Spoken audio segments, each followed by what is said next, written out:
To securely mount your CO-DRIVER No.1 in your car, you have two options: the adhesive strips on the back of the device or the mount that you can order from our website.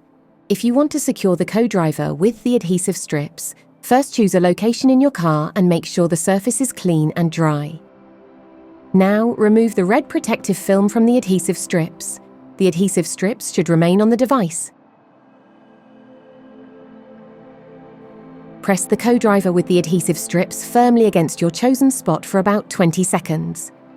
The CO-DRIVER will now stay securely in place. You can remove it to change the battery. Use a pointed object to access the battery compartment.